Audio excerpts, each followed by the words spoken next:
Well, hello, my name is Jeff Cordwell. I provide ACCA APM courses on the internet, and you can find me on jeffcordwell.com.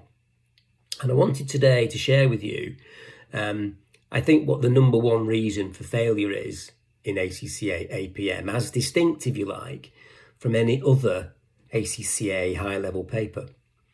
And I think the number one reason why people fail this particular paper is they fail to answer the question. You might think that's obvious.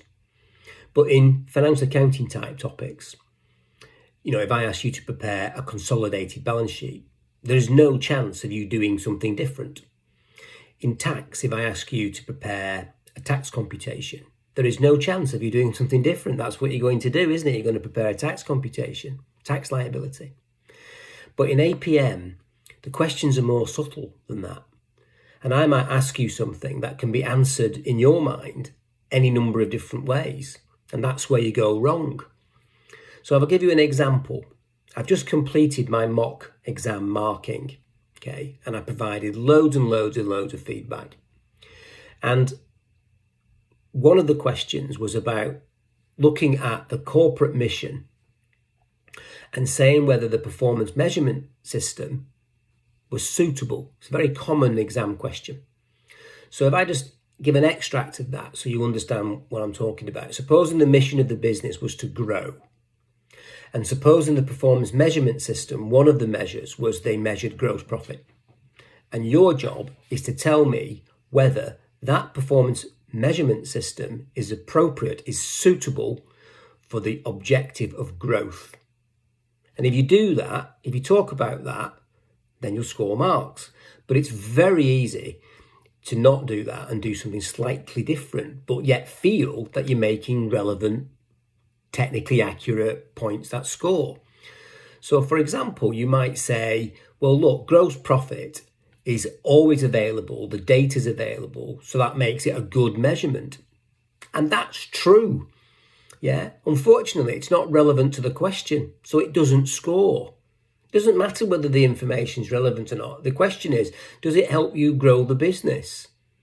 It's obviously important that the information is available. Of course it is. But does it answer the question? And I don't think it does.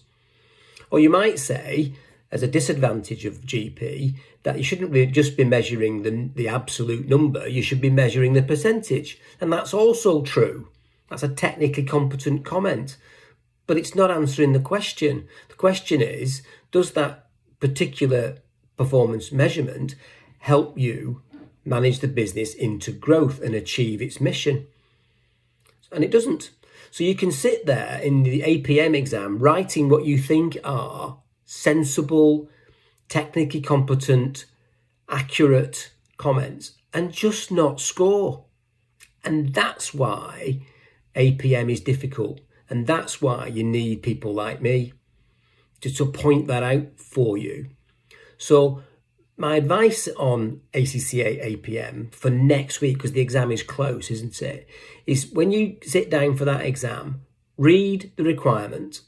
If it's an embedded requirement, that's more difficult. Go and find the requirement and read it, and then read it again, and then read it again, and make absolutely sure you know what you're being asked.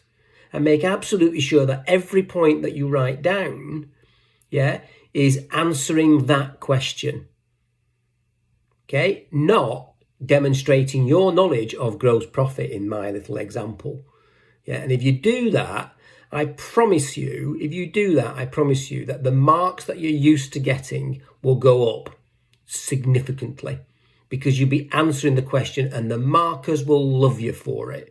Because let me tell you, when you're marking ACCA APM, you have to wade through a load of technically accurate, competent comments that are just not quite answering the question. And if you answer the question in this exam, then you'll score.